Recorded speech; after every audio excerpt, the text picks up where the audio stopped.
Hey guys, I've recently returned from a trip to China where I have learned how to play Chinese chess, aka XIANGQI. Quick disclaimer, Chinese chess is not the official name of the game. The official name of the game is XIANGQI, which could be translated as just chess. And international, traditional for most of us chess, in China is called 国家象棋, which is international chess. So this is just chess, not Chinese chess, according to the Chinese. Also, some people call it elephant chess because xiang is an elephant in Mandarin Chinese. If you are a chess player, you will be excited by this game. It will bring new colors to the traditional chess that you know, and it's easy to learn. And if you can play some chess, can calculate some combinations, you have already an advantage because you possess the skill set that will help you in Chinese chess, and probably you will be able to beat some, I don't know, old people on the riverbank sitting playing somewhere in China. You will surprise them, a foreigner who knows how to play this. And also, this is a very fun game. I really enjoyed it. So let's dive into this very quick intro into it. You will learn by the end of this video how to play Chinese chess. This is the starting position you see on the screen. This is one way to present the pieces. These pictures of king, knight, rook. You see that many of the pieces are the same as in international chess, but not all of them move in the same way, even though the principles are similar. But there is a different way to present the pieces, the traditional one. Let me switch. So this is how the Chinese usually play XIANGQI. So these are the characters, Chinese characters. For example, this is shui, this is general.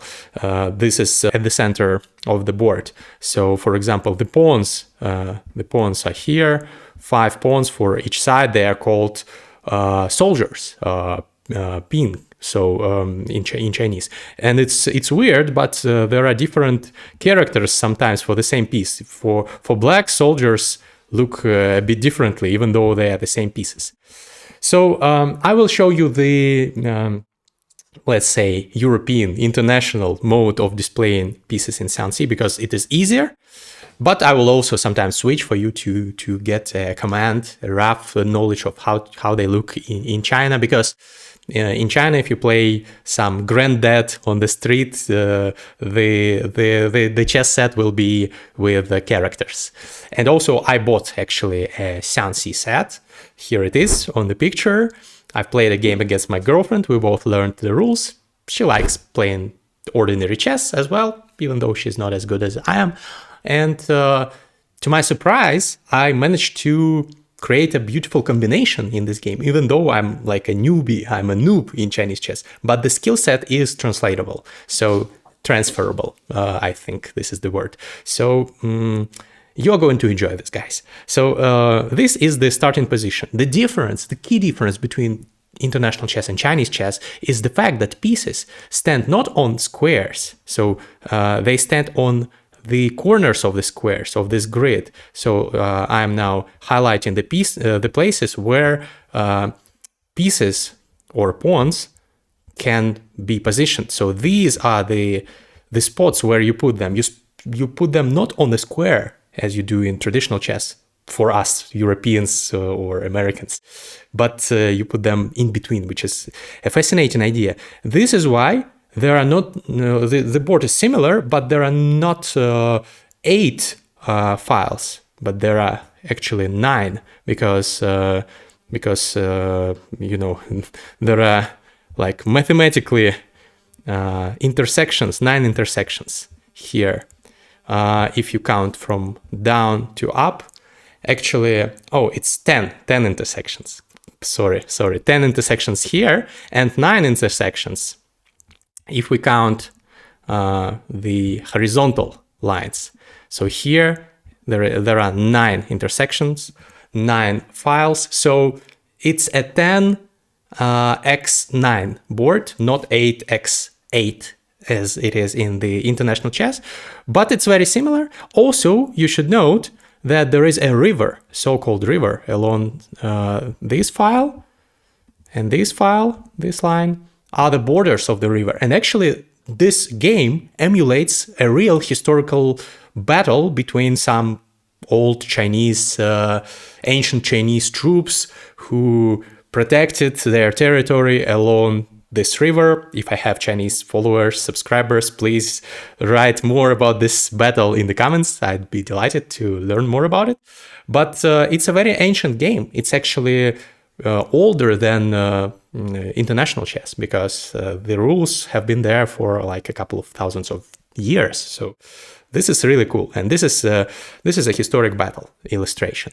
And this XIANGQI game illustrates also some strategic principles in the military that have been employed by legendary Chinese military leaders, and that are illustrated, for example, by Sun Tzu in his The Art of War legendary book. I really recommend it. So this shows sometimes a little bit of a different mentality if we compare it to international chess. This is fascinating. So let me show you how the pieces move. So there are red, and so the red forces are here.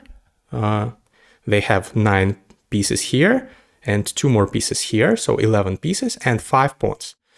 And then there are black pieces. They move second. Both sides take turns. This is similar to international chess, and the objective is to checkmate the enemy king, or the enemy general, as they call it. So the generals are situated on this file, as you can see. Let's call them kings for ease of reference. And there are lots of interesting rules in conjunction with the river, for example. Not all pieces can cross the river. Elephants cannot cross the river. Elephants are similar to bishops, I would say. These are elephants, they move like this. They move diagonally 2 squares. And you see there is even a diagonal positioned here, 2 diagonals actually. This is called the palace. This is the palace where the king resides with his advisors or bodyguards. These are the advisors, and they cannot move outside of the palace, neither the king nor the advisors. So this sounds a little bit hectic, right? But I will explain it in like 5 minutes. You will get everything very easily. So let's start by analyzing some exact piece movements. So this is a chariot. I think you can call it a rook as well. And it moves just like a rook moves in ordinary chess. You move it like this, for example. You see this is a lesson on XIANGQI.com. It's similar to chess.com. Nice website. It's not a sponsored integration or anything, but I just liked it.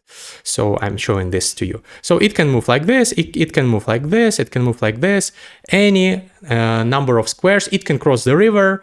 Okay, so how does the rook or the chariot take enemy pieces? It just takes them like this. This is the knight. You can also see how the rook or the chariot is looks like in Chinese. This is the chariot, but let me switch it back to the standard means of illustration. So this is how you take. Basically, this is all about that you need to know about the rook. Let's move to other piece. So a cannon. A cannon is a very unique piece, not having any equivalence in international chess. It moves the same way the rook, the chariot, does. So here, here, here, or here, any number of squares, it can move orthogonally, but the huge difference is the way the cannon captures material. The cannon captures material by jumping over other pieces, exactly one piece. It can be your own piece or it can be your opponent's piece, but you have to jump over one piece to capture another piece. And this is how you capture. So the rook would be able to capture this knight if it were the rook here, but it's a cannon. So it cannot capture this knight. It has to jump over this knight, and then it can capture the rook. This is the only piece here legally that can be captured by the chariot. So the chariot jumps over, whoop, and captures it.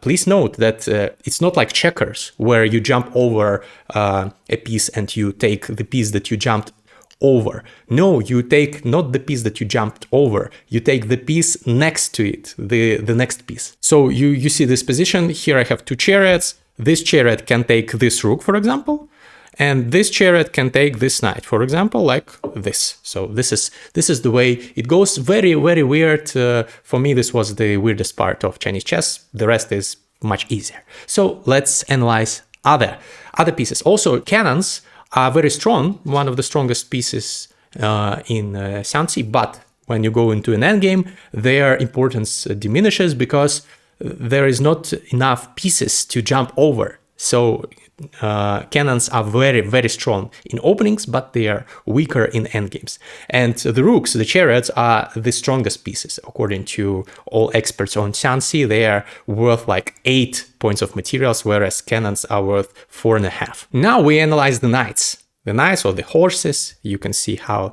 they look in Chinese. This is the way they look, but let's switch to traditional for foreigners way of displaying this.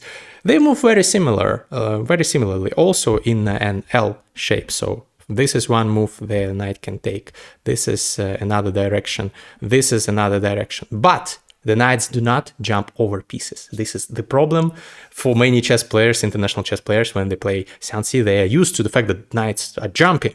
No, they are not jumping here. And they move orthogonally one square, and then diagonally one square. So if there is something standing here on this intersection that I've just highlighted, the knight will not be able to jump here or here.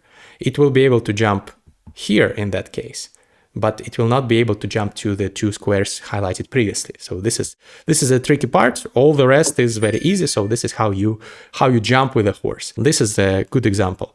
Can you jump here? Yes, you can, because you don't need to jump over anything to go here. Very tricky, but you will get used to it. Can you jump here? No, you cannot, because there is an advisor. This is a piece that we'll discuss later in the way. So you cannot jump here. If you try this, you cannot do it. It's an illegal move. So you can only go here.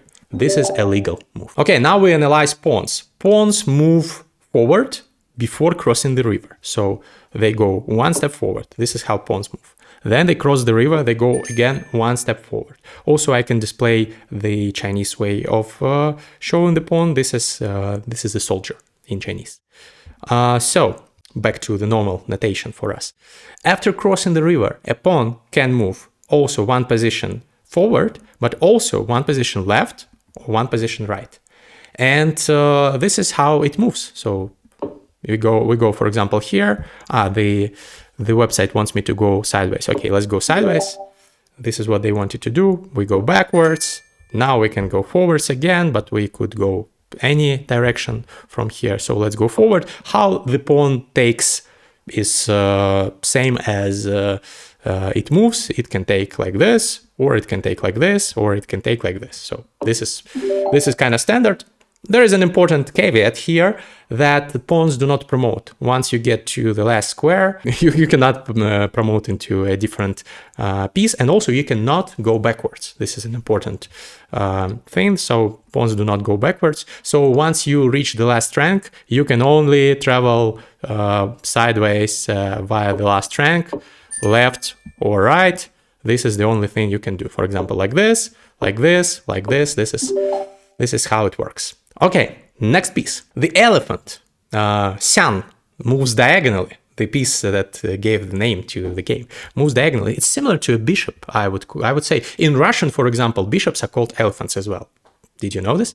So in some other languages, I think, as well. Elephants move diagonally, but only two squares. So this is the only way they can move. So for example, to move to this square, the elephant will have to move 2 times. To move to this square, the elephant will also have to move 2 times, where the bishop could have managed just with one jump. The elephants cannot jump over pieces, which is logical. Elephants are not very elegant species. And also elephants cannot cross the river. So elephants cannot go over the river. This is the limit they can go. Because of this, they are defensive pieces, and they are not as strong as the knights, the horses. The horse is worth around 4 points of material. The elephant is worth around 2.5 points of material. So the elephant is a defensive piece. It moves around like this and protects the monarch. And it cannot go here because here is a pawn, and it cannot take the pawn because that would be moving 1 square, and the elephant moves only 2 squares, but does not jump. So it can go here, but it can go backwards as well. So like this is also possible. Okay, this is easy. Now let's analyze advisors. Advisors, or as my Chinese teacher calls them, bodyguards of the king, because they guard the king. The king is here, if you remember, usually, and there are 2 advisors, one here and one here, that move diagonally 1 square. This is the only way they move.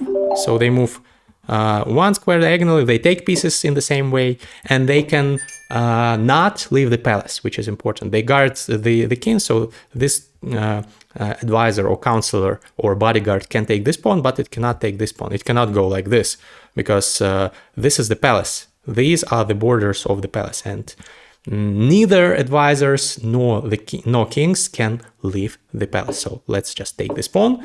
Easy peasy, lemon squeezy. Let's now finish this analysis by learning how to move the king. So the king, or the general, moves 1 square orthogonally. So either to the left or to the right or forward. So like this, for example. The king, or the general, cannot leave the palace. Also, let me show you how it looks in Chinese. So this is how it looks. Let's switch back now. So it cannot leave the palace. It can go sideways like this, but it cannot go further. So it's constrained by its own palace, and this reflects some Chinese mentality and history, because kings, emperors usually did not participate in active combat. So they were protected at all costs in the palaces. At least that's what I read. Correct me, history buffs, if you know better. So here I can take this, for example, fantastic knight in 2 moves. Also, the king, contrary to chancellors, cannot move diagonally. So they only move orthogonally. So for example, we can go like this to reach that square. We cannot like cut the way using some shortcut. And last but not least, there is a flying general rule, or a flying king rule. You see the enemy king is here on the 5th file. So it's standing right here. This is our chancellor, advisor, and this is our king. And here we have a problem. We cannot go here, because in the flying general rule says that there can be no opposition of the kings. They cannot be located on the same file if it's an open file. So I cannot go with the king here because the king will be standing right opposed to enemy's king, which is prohibited. This is why in this position, to move to that square, I cannot go in a straight line. I will have to go like this, like this, like this, like this, and then I can, in 2 moves, go there. This chancellor protects me from this rule, because it is like covering me from this glaring stare of my vis-a-vis. So this is why I can go around, and now I can get to this square. It's very important that the goal of the game, the aim of the game, is to checkmate or to stalemate enemy's king. It's a loss for the party that gets stalemated. So bear this in mind. I think it's a very logical rule, actually, and it prevents the abundance of draws in Chinese chess. There are much fewer draws. So this is a very important factor to consider. So basically, this is it. Drop a comment if you want to learn more content about XIANGQI, about Chinese chess. Maybe I will make some more if you are interested, and don't forget to subscribe. See you in the next one. Bye bye.